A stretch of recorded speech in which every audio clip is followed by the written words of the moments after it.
Coming up, the New York Football Giants offseason rolls along with some NFL circles suggesting what a steal of a value Devin Singletary will be. Even better than one Joe Mixon. We'll go ahead and squash that beef, plus taking a look at the offensive line, where it ranks, and why it all comes back to Daniel Jones and his play under center in the upcoming season. We dive in next.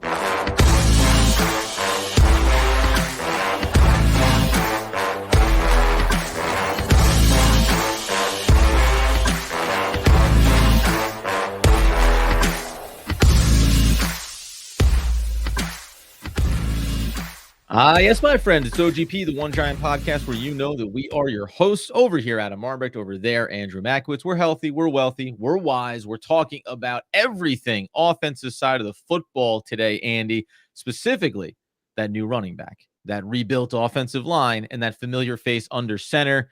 How are we feeling on a Monday, sir?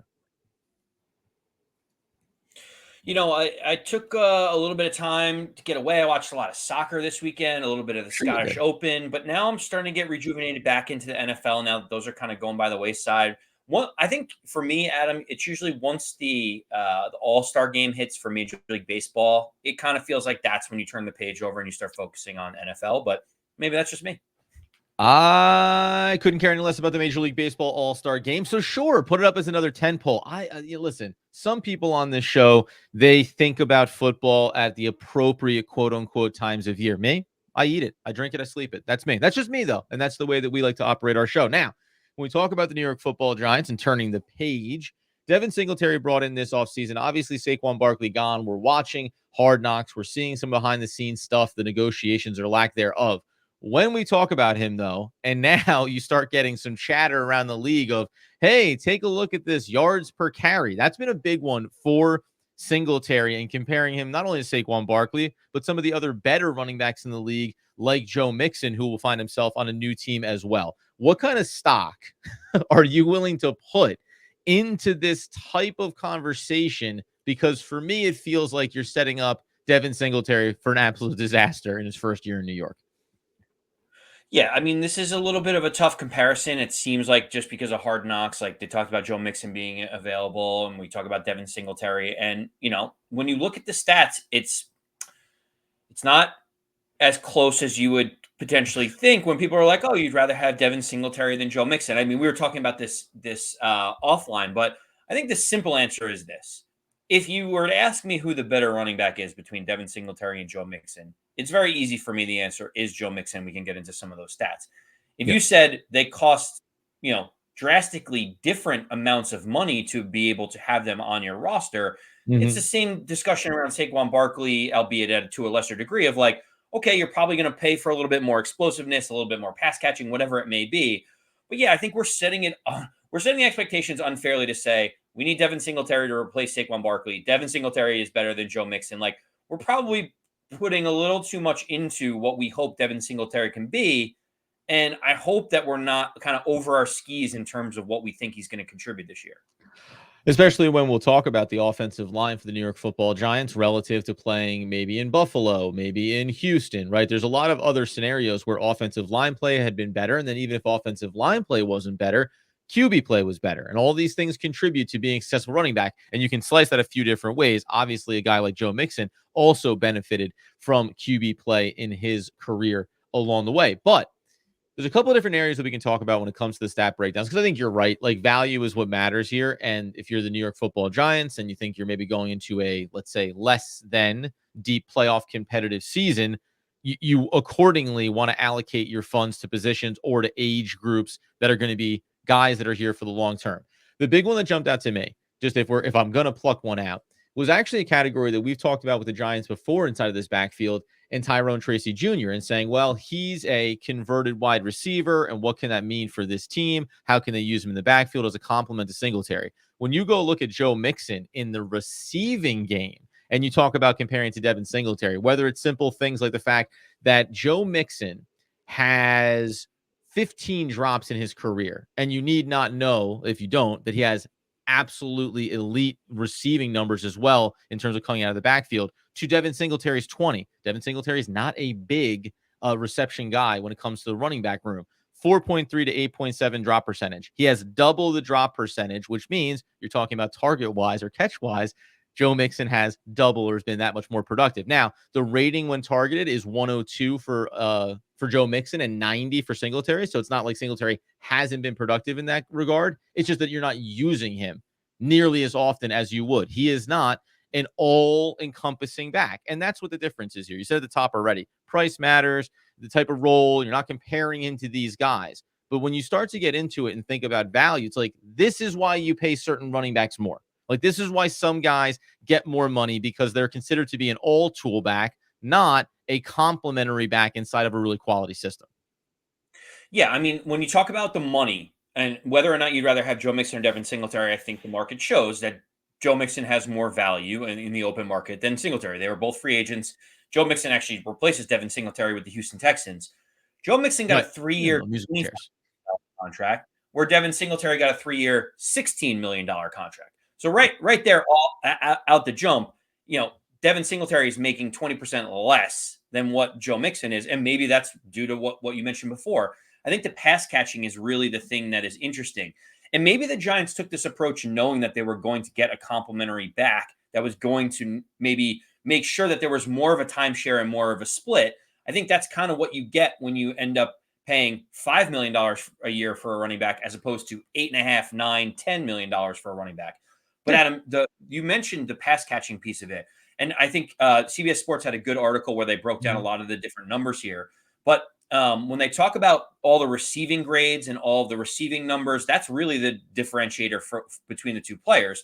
When you look at something like explosive pass play rate, Joe Yep. Mixon had it at 7%. Devin Singletary was 4.7. So he's almost 50% less explosive than Joe Mixon is in the pass catching game.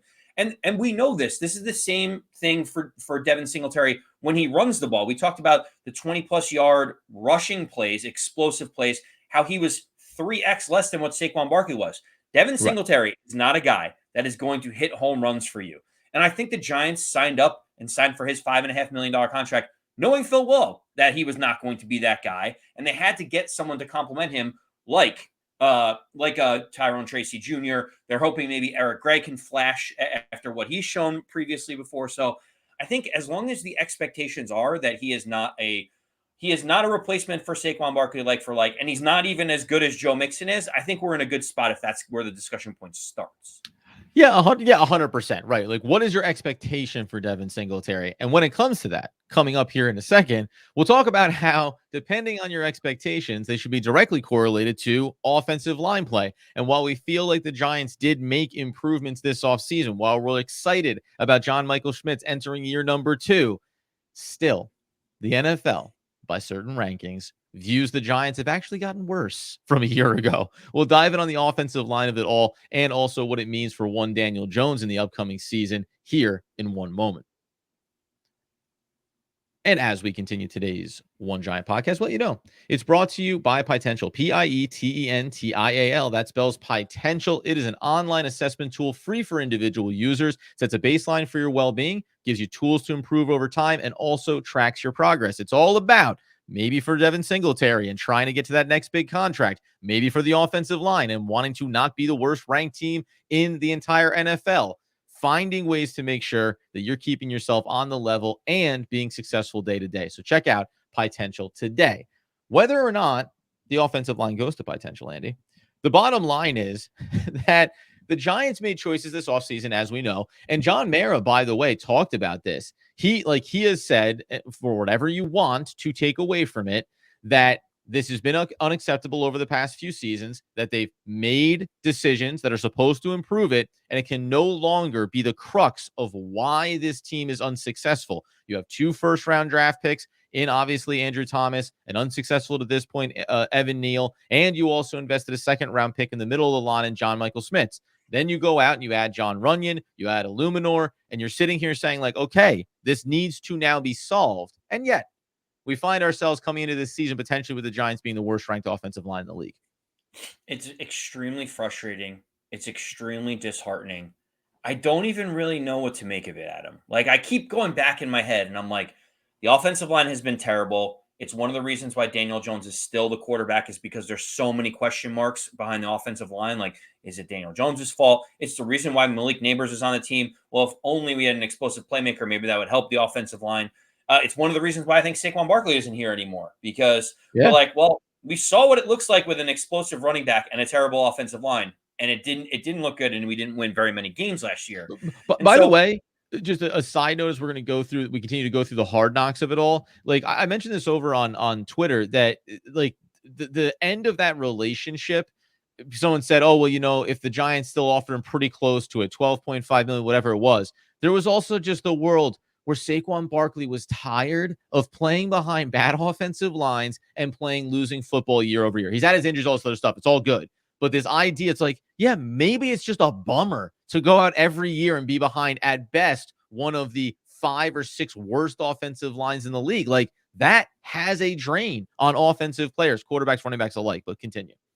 well, yeah, and a little side note on that too. It's like, and the team wasn't really excited about having him anyway. He's like, I want to be Right. a Like, yes. Giant, Yeah. and Yeah. they're like, Yeah. well, we'll see. Like, just go talk to a bunch of other people, and then if we want you, we'll take you back. He's like, thanks, I guess. Like, so yeah, there are some. As I see this more, I'm like, yeah, like no one was enthusiastic about bringing Saquon back. So, and he clearly felt that, and he's like, why would I go back there if they don't even want me? But I digress. So Yeah. Warren Sharp kind of put together a whole breakdown of the offensive line rankings, and this is a direct quote from his website. Yes. With a combination of numbers, film, and projections, the rankings were averaged for quarterbacks, running backs, wide receivers, etc., as well as offensive line.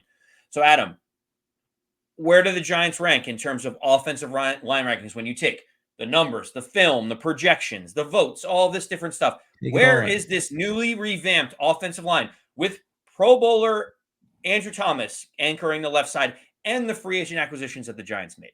You bring in all the information, all the data, you synthesize it down, and you say, New York Football Giants fan base, get ready to be optimistic, because they are 3 rankings lower than they were a year ago. They were 29th. Now they are 32nd. They are ranked as the worst offensive line coming into this season, obviously behind every single team in the league, but behind teams like the Cardinals, the Patriots, the Seahawks, the Cowboys, the Commanders, going up the chain of command here. And what I find weird about it, Andy, is that, so the blurb that he has here inside of explaining as the rankings go, the Giants offensive line ranked dead last this last season, after finishing 29th in our 2023 rankings. New York has poured a lot of resources into their line, including a pair of first-round picks, as we mentioned, also a second-round pick in the center. But then the weird thing is you've also seen some write-ups about how one of the best areas of improvement. Now, some fans will take this with a very, very fine grain of salt when it's Pro Football Focus that comes out and says the Giants most improved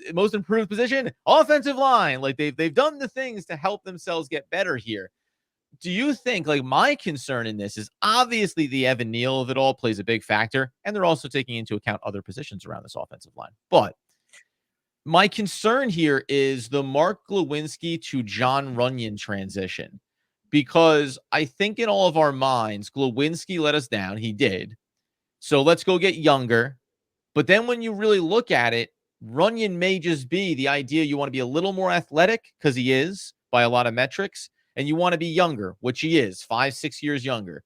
But I wonder if that's a big part of how they look at the success or failing of this offensive line potentially, when you are replacing a key position with a bit of still a little bit of a question mark. This isn't like a guarantee that John Runyon is going to be a top X guard for the New York Football Giants. So I look at it a little bit less from the Glowinski to Runyon situation. I think Okay. in a vacuum, the Giants got slightly better in that Yes. position when Yeah, you I make that agree. trade, and marginally better. Hey, they're improving. They are improving. I think the biggest challenge that I have is you have you have an All Pro, but a Pro Bowler, potential All Pro guy that could be a top 3 left tackle for the Yeah. next decade in Andrew Thomas. Like that, those people don't fall on trees. That is an elite player. Andrew Thomas is an elite player. We are so bad everywhere else that we are the worst offensive line. So you have a top 3 left tackle, and you have like in the opposite direction. You have to be so bad everywhere else to be the worst offensive line ranking in the league. And to me, yes, it has a lot to do with Evan Neal. It really does. I mean, Evan Yeah. Neal, Well, first of round pick, course. has not looked good. But even more important is John Michael Schmitz. To me, he was the guy that the Giants drafted that He fell to the Giants. It was an immediate plug and play. The line is shored up. Everything is great. The center is locked in. Like the Giants are going to be significantly better.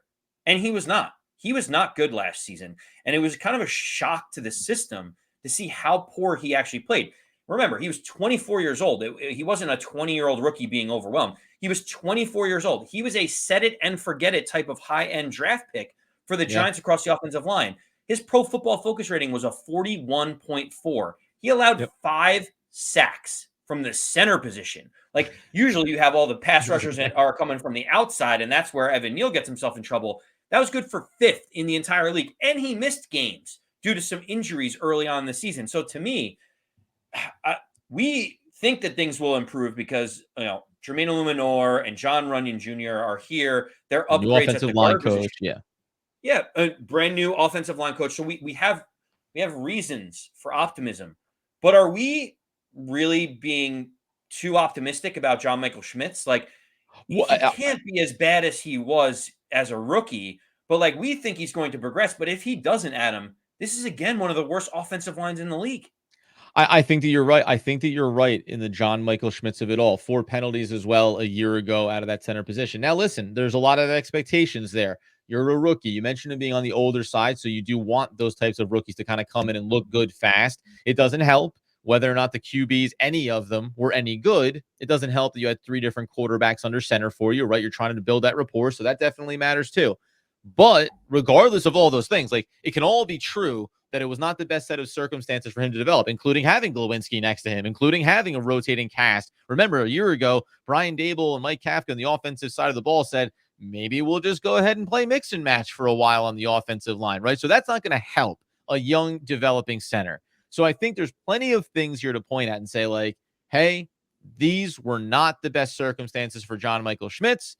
Let's go ahead and reset ourselves and go into this season feeling confident.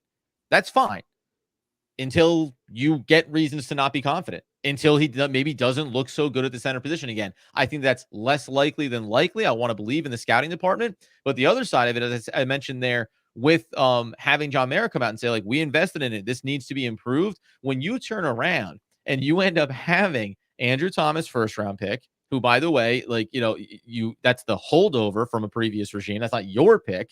Then you pick Evan Neal, and it doesn't look like he's working out. Then you pick John Michael Schmitz, and maybe, right, where we hope could be some optimism there. You have some other mid-round picks that haven't really panned out to whatever degree you want them to. A lot of emphasis is going to be this training camp on some of those mid-round guys, as we know. It's just that's, I think, a big part of this conversation is whether or not you can identify great value at certain positions. So far, whether in free agency or in the draft, it has not exactly been this shiny operation of success. And that's where I think there's the trepidation around what to expect. Even when they got Glowinski, it was like, okay, shore things up. That didn't work out. Most of their choices around the offensive line have not panned out in the Joe Schoen regime.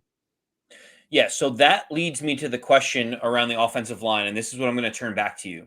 It's one of two things, and we hope that it's going to be path number one, I believe. It is either coaches aren't getting enough out of the offensive line in order for them to succeed, which is why Carmen Brasillo is now here, or it's the evaluation of talent Yeah. is just very, very poor when it comes to the offensive line. Remember, Andrew Thomas was not drafted by this regime. Andrew Thomas was drafted by a previous regime. So the one bright spot of this whole offensive line wasn't part of the draft strategy that Joe Schoen and team have done. And you look at some of the other guys that they've drafted, even some of the late round picks that you're hoping will come to fruition. Adam, what do you think it is more? Is it the evaluation of talent, or do you think it's the coaching of talent? It may be a combination of both, but it feels like one of them has to be the stronger indicator of why this is all happening. Yeah, and this goes back to the top, and it goes back to the Wink Martindale of it all on the defensive side, right? Like, if you want to be confident in this team and this organization going forward, then you don't want it to be that it's Joe Schoen and talent evaluation, and he came in and revamped a lot of the scouting department and brought in a lot of new ideas because we felt like it was incredibly old and stale, and everyone was typing away on their typewriters when it was underneath the Dave Gettleman era and trying to, sending a courier pigeon to put in their draft picks. So you feel like you've modernized, and then it's Brian Dable, and he's the head coach, and you want to keep him here too. So I want to believe that it was the coaching everywhere else and not the head coach and not the GM. Because if it isn't, well, then we all know what path two is. Path two is this thing's a nightmare, and it's only actually going to get significantly worse before it gets better, especially if you're saying, listen, Evan Neal, maybe that's already a bust and we move on from him. But if John Michael Schmitz doesn't work out, and you have these Band-Aids right now in Runyon, and you got Illuminor in the mix here a little bit, oh, okay, fine. Where are we? To your point, we're right back to having Andrew Thomas as the starting left tackle for the New York Football Giants, and then looking down the line and going, yeah, listen, I don't know. There's a lot of things that could happen here. We're really hoping. And that's a bad spot to be in with the offensive line. Hope is not what you want to have around your offensive line.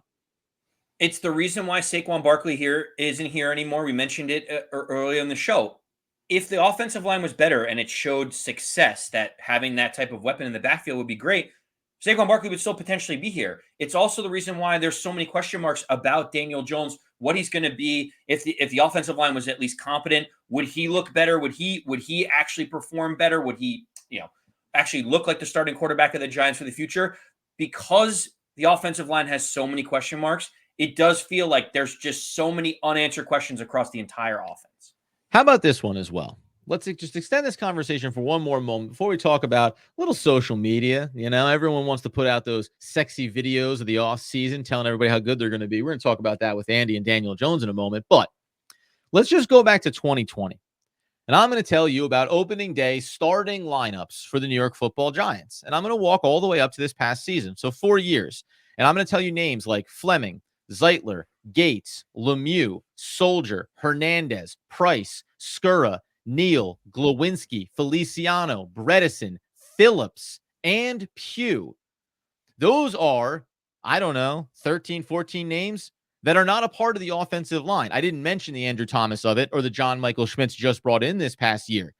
That is how much turnover there has been on this offensive line in 4 seasons. In just 4 seasons, they have not had any stability anywhere on the offensive line. That's the problem that the New York Football Giants have been dealing with. And by the way, I chose 2020 kind of arbitrarily. I could throw in Mike Remmers the year before or John Halapio when we go back to 2019. I can give you Chad Wheeler or James Brown or Spencer Pulley the year prior in 2018 or John Jerry, Eric Flowers, and also Brett Jones in center with, by the way, yes, a name I've mentioned once before in Justin Pugh, but that was previously when he had a different role with this team. It's just been such a mess, and this team needs to hit on it. So we could be talking about another year from now, the John Runyons and the even the John Michael Schmitz of the world and the Evan Neals and all the new names that get brought in here to try to fix this roster and this offensive line. Heavy wears the crown that is Joe Schoen trying to fix what has been the plight of this organization.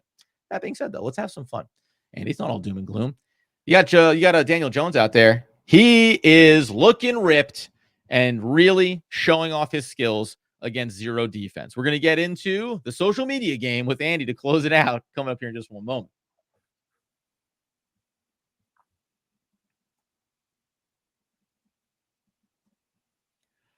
All right, as we continue to close out today's One Giant podcast, remind you our show is also brought to you by Personam. It's an AI-driven cyber threat detection engine. Personam improves your vision into your network security environment and allows you to see cyber threats that other tools and platforms simply cannot do. Personam is always vigilant and always learning. What do we learn about Daniel Jones, Andy? He looks fit. He looks like he's put on a lot of muscle. And if you show him out there on the field with just a coach kind of on the side going, hip, hop, hip, hop, hip, hop, hop, he looks pretty darn good pivoting and making those reads against those imaginary secondary players. This is such a lose-lose situation where it's like, what can you say about a guy wearing shorts and a t-shirt in the offseason that has any impact on the play on the field? And so here's where I'm going to go with this piece, because it clearly made its rounds on social media. Daniel Jones, there's two things can be true. One, Daniel Jones does look like he is bulked up. He looks bigger. He looks strong. He looks like he is working hard in his rehab, right? Yes, but he does. Adam, but the problem is no one ever questioned any of that stuff with Daniel Jones. You've not heard a single person be like, man, that guy really slacks off in the offseason, or like he doesn't work hard. Like that's never been the knock on him. So seeing that piece of it, to me, I'm kind of sitting here being like, okay, like that is kind of what I expect because that's who he has been. The other piece that can be true is all that stuff was not the issues that everyone has with Daniel Jones's play on the field. It Right. is going through your progression, going through Yep. your reads. What happens when Evan Neal is a turnstile on the right side and you have pressure in your face? Yep. Can you avoid the pressure enough to go to your second read or make a play down the field? And so the reason why this is a lose-lose is because if you say, well, he looks good, and like his release even does look slightly faster than it did if you compare it to other videos, Sure. it really doesn't mean anything until we get to week one and a pass rusher from the Minnesota Vikings is rushing at Daniel Jones's face. Can he make the right play? So, Adam, what do you want me to say here? What do you want me? What do you want me to do? I feel like I I'm don't going to know. lose because I'm like, man, he's working hard, he's rehabbing hard, he looks more athletic and strong, but then also we know that that's not what everyone cares about right now. And that's what the problem is, I think. And this is an open-ended question, not even just for Andy, it's for the entire Giants fan base. How do you want to approach this season with Daniel Jones? Because this is a reality. He's going to be the starting quarterback for the New York Football Giants. And that can be a combination of they don't really care if they win that much because they want to get a quarterback next year, or because they don't have any other better options, or whatever you want to look at it, or the offensive line is bad. And if they had signed someone else, maybe they would get him injured and he'd be spending years in rehab trying to get himself back to the ability to be able to play the position of quarterback physically. That's the issue, is that it's hard to put optimism or stock into Daniel Jones at all, even on a very low level. And you and I talked about this before the show started. And here's my theory, is that you should want Daniel Jones to go out and play well. I'm not saying that you should be overly confident that it's going to go that way, but there is a minimal downside to him playing well. Now you fast forward a year from now and you get to the draft and you want the high draft pick. I get it. Guess what? Daniel Jones could probably play pretty well and it still wouldn't matter whether or not this team wins or loses games. But the reality is, maybe you don't want to eat the 20 million in dead cap to get off after this season, even though you can move on from him. Maybe you are going to have a lot of cap flexibility. And even if you draft a rookie, maybe you don't want to throw him to the wolves immediately. I don't know how the end of Daniel Jones' contract plays out. What I have seen is that those numbers keep getting lower and lower, even if he's still not worth it. And by another year and another year from now, you could be paying him the 15th or 16th most in the NFL for the QB position. It doesn't make it good. It doesn't change the fact that he's not good at playing quarterback, but I think it does shift how the organization is approaching the season ahead. And there's probably some quiet optimism. Maybe he plays well. And if you did Hard Knocks again on the next offseason, guess what? I think Joe Schoen would sound very similar talking about Daniel Jones that he sounded this offseason talking about Saquon Barkley. Well, that's an interesting component of it. But Joe Schoen never drafted Saquon Barkley. Joe No, Schoen that's never true. paid Saquon Barkley. Joe Yep. Schoen paid Daniel Jones. He was the Didn't one draft that him, pulled paid the him. trigger. Yeah. Yeah. But everyone has their own conspiracy theories around it. The issue that I have, Giant fans better pray that this offensive line is not ranked 32nd this season. And you may say, well, yeah, obviously, Andy, we don't want to be the worst offensive line, but you have to find out once and for all, like if Daniel Jones has a little bit of time, is he missing all of these throws?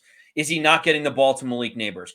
If the offensive line is just Do you replacement still think level, that's the question? Is that still the question for you? Like, do you still going? Because I think that's the most interesting thing. You still going to this season saying like you better hope it's a better than the worst offensive line in the league, because this question needs to be answered. Because obviously there's a large segment either of the fan base or of NFL pundits that say the science is already solved. Daniel Jones is not a starting caliber or a top end starting quarterback in the NFL.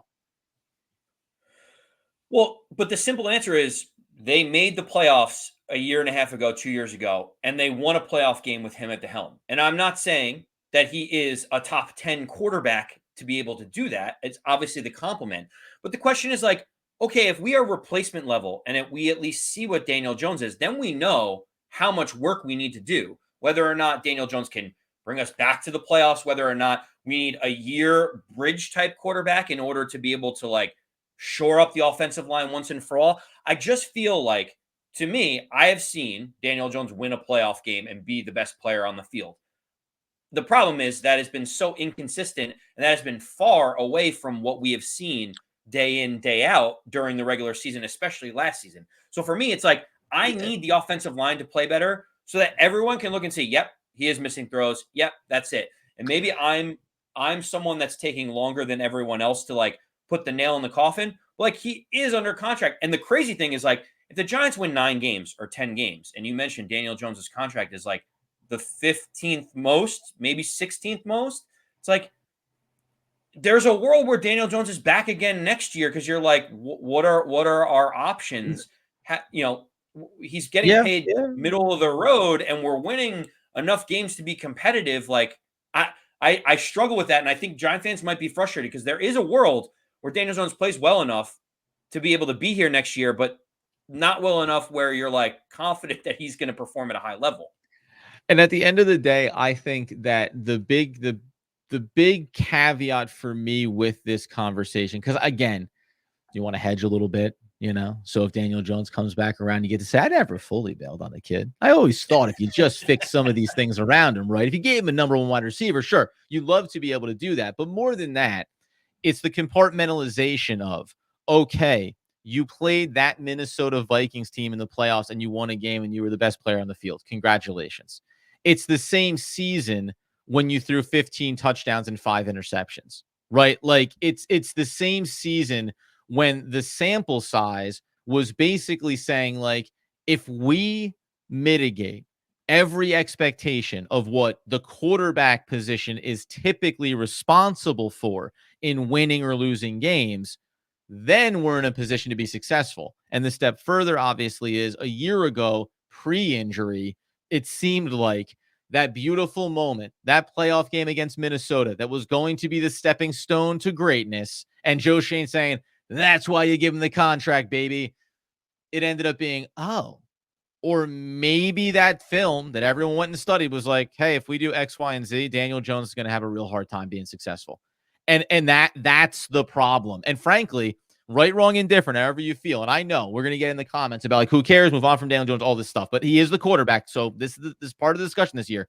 I think one of the worst things that happened was the injury because for better or Yep, worse, a full year would have 100%. been a little bit of a mixed bag, blah, blah, blah. You know, oh, okay, some ups and downs. Was he worth it, not worth it, whatever the case may have been, or total disaster. No matter what the answer was, that short sample size and the injury and the horrific offensive line play last year, that's what leads anybody, whatever little thread you want to pull on, there's just enough justification to do it, whichever way you want to go. That's the travesty of a year ago.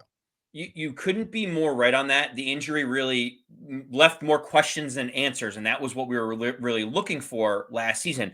And The the team simple thing sucking is this. overall, too. That didn't help. You know, Oh the yeah, team him being him him absolute playing garbage didn't help. objectively terrible did not help the case, and then got injured, and you're like, well, is that it? Like that small Right. sample size, is that it? That Uh, here's the big question for me, and this is where I go to for my at the end of the day, Adam, is okay. in 2022 when they did make the playoffs and they won that playoff game. Yes. Daniel Jones was 6th in QBR in the entire league. But you pointed out a very good point. 15 touchdowns, 5 interceptions. He had less touchdown passes than he had games played, right? So like the question is, were they limiting his exposure because the offensive line was so bad that they had to find the way to use different strengths for him to manufacture wins the way that he did?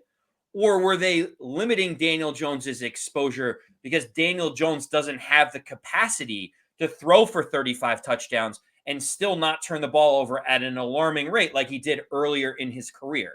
That to me is the biggest question is you're 6th in QBR. That's pretty good. But then you're like, well, it's limited. And the question is, why was it limited? If the Giants are 32nd again in the league in offensive line, we know Daniel Jones won't be here, but I don't know if we're going to have the answer to like who can succeed behind this offensive line. And that's really the challenge. Yeah, you know what? Good way to frame it. Who can succeed behind this offensive line? Obviously, a high pedigree quarterback, we think.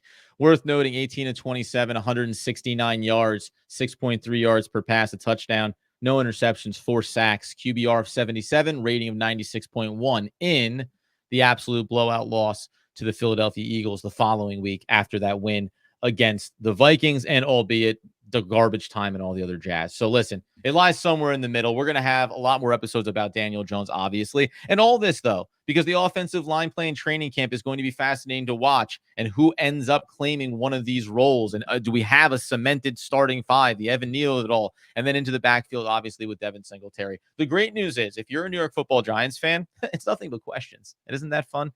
Bottom line, we'll be covering it all off season long into training camp. And if you want to support the show, you get over to YouTube, you turn on the alerts, you get us on the podcast feed, you check out our sponsors, Personam and Potential. You support us as we continue to expand the content that we want to give you guys as we work our way towards the summer, and towards the regular season, which, by the way, buddy, we're already on the corner from August, preseason games, September. It's like 24 hours away. It's basically the regular season starts tomorrow. Be a part of it. Support the show. We greatly appreciate it. And until the next time, until the best times, as Andrew Makowitz would want, need, and nay, demand the people know. As always, let's go Big Blue.